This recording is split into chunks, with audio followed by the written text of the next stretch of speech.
Hi అన్న. జడ శ్రావణ్ గారు ఏదైతే పవన్ కళ్యాణ్ ని ఏదైతే డిప్యూటీ సీఎం గా ఉన్నాడో ఆ 12వ క్లాస్ చదివిన ఆయనే, నేను జడ్జిగా చేసిన, నేను ఉండడానికి ఏం తక్కువ ఉంది, నేను కూడా నెక్స్ట్ టైం డిప్యూటీ సీఎం అవుతా అని చెప్పేసి ఆయన చెప్పడమే జరిగింది. సో అది ఎంతవరకు కరెక్ట్ అంటారు? రాజకీయాల్లోకి రావాలంటే రాయా, నిన్ను ఎవడు ఈ కుల రాజకీయం లాగమన్నాడు? కులాల పేర్లు ఎందుకు? మనుషుల్ని గౌరవించడం నీకు తెలుసా? నీలాంటి వాడు జడ్జికి చేశాడు కాబట్టి భారతదేశం ఎట్లా ఉంది. మరి ఇంకేమనాలి? అంటే పవన్ ఏం తెలుసా నువ్వు మాట్లాడుతున్నావు? నీకు మర్యాద మంచి అనేది తెలుసా? తెలిస్తే ఇట్లా మాట్లాడతావా నోటికి వచ్చినట్టు? ఏం మాటలు మాట్లాడుతున్నావు? నాలుగుకి వస్తా, నాలుగు అందిద్దా? అయింది ట్రిపుల్ ఆర్ గారితే నీకు నాలుగు అందిద్దా? నీ హైట్ ఎంత?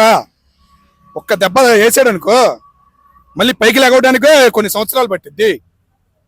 పత్రం నోరు అనేది పత్రం. నీకు వాల్యూ ఉంది, చెడగొడుతున్నావు అనేది తెలుసుకోవాలి.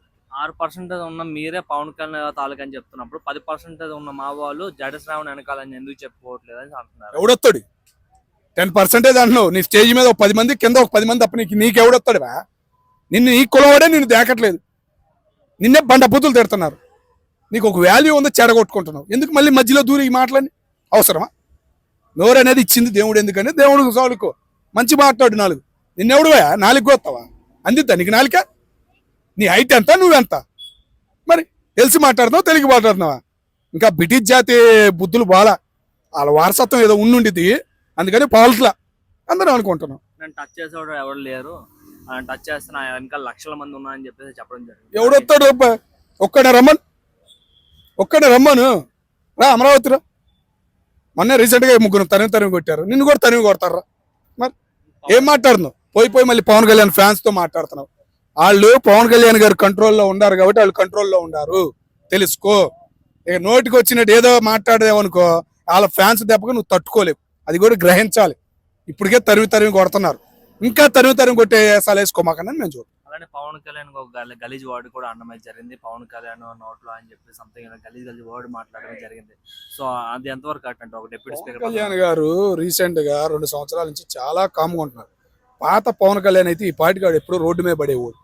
పవన్ కళ్యాణ్ గారు కామ్గా ఉండటం వల్ల అభిమానులు కూడా చాలా మంది వెనక్కి తగ్గి ఉంటున్నారు. అది రాజకీయ పరంగా చూస్తున్నారు ఆయన, ఎందుకు లేదని చెప్పేసి ఆ ఓపికతో ఉండారు. కానీ ఇలాంటి ఎదవల్ని వదలకూడదు అనేది మేము కూడా కోరుకుంటున్నాం.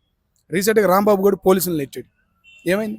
అంటే వాల్యూ అనేది తగ్గుతుంది. ఇలాంటి వాళ్ళని వదిలేస్తాం ఉండడం వల్ల అలాంటి వాళ్ళకి ఎదవలకి పెరిగిపోతుంది.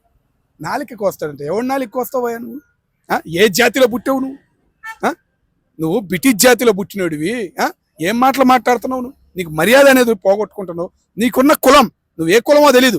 ఆ ఎస్టీ వాళ్ళ పొరుగు పోగొడుతున్నావు నువ్వు. వాళ్ళకు ఒక వాల్యూ పెరుగుతుంది ఇప్పుడు సొసైటీలో, వాళ్ళకు విలువ ఇస్తున్నారు, వాళ్ళు మర్యాదలు నేర్చుకుంటున్నారు. నీలాంటి దిక్కుమాలిన నా కొండలు అనకూడదు. అలాంటి ముండమోపులు భారతదేశం మీద పడి దోచుకోవడానికి వచ్చి అందరిని జాతి మార్పిడి చేయాలని చూసే మీలాంటి సంకర్ జాతుల్ని తరిమే రోజులు దగ్గరలోనే ఉన్నాయి. రఘురామరాజు గారు ఏమంటున్నారంటే, నేను ఇప్పుడైతే కంప్లీట్ ఇవ్వను, డిప్యూటీ సీఎం ఎవరైతే పవన్ కళ్యాణ్ ఉన్నారో ఆయన హోమ్ మినిస్టర్ అయినంత వరకు నేను కంప్లీట్ ఇవ్వను అంటున్నారు. సో దానికి ఎంత? హోం మంత్రి పవన్ కళ్యాణ్ అయితే ఇలాంటి ఎదవలు బయటికి రావడానికే భయపడతారు. మేము చంద్రబాబు నాయుడు గారిని కూడా కోరుకునేది అదే, ఒక్కసారి ఇవ్వండి సార్ ఆయనకి హోంశాఖ. పోలీస్ దెబ్బ అటు పోలీస్ పవర్ ఏందనేది మళ్ళీ పవన్ కళ్యాణ్ గారు చూపిస్తారు. పోలీసులు ఒక వాల్యూ వచ్చిందని మేము కోరుకుంటాం. అనిత రియాక్ట్ అవ్వాల్సింది కదా ఇలాంటి విషయాలు? అవ్వాలి, కానీ కొద్దిగా ఉంటుంది కదా, నా రూల్స్ ఉంటుంది. ఎవరైనా కంప్లీట్ ఇస్తేనే పోలీసులు రియాక్షన్ అవుతున్నారు, ఎవడు కంప్లీట్ ఇవ్వడానికి ముందుకు రావట్లేదు. దానివల్ల ఎఫెక్ట్లు అవుతున్నాయి. మనం సోషల్ మీడియాలో అలా తిట్టినా కానీ వాళ్ళు కామెంట్లు పెడుతున్నారు, పక్కకు పోతున్నారు తప్ప వాళ్ళు గట్టిగా దెబ్బ అనేది తగలతల. ఒక దెబ్బ ఎవరికైనా తగిలింది అనుకో మళ్ళీ మాట్లాడతానికి భయం అనేది ఉంటుంది. Thank you.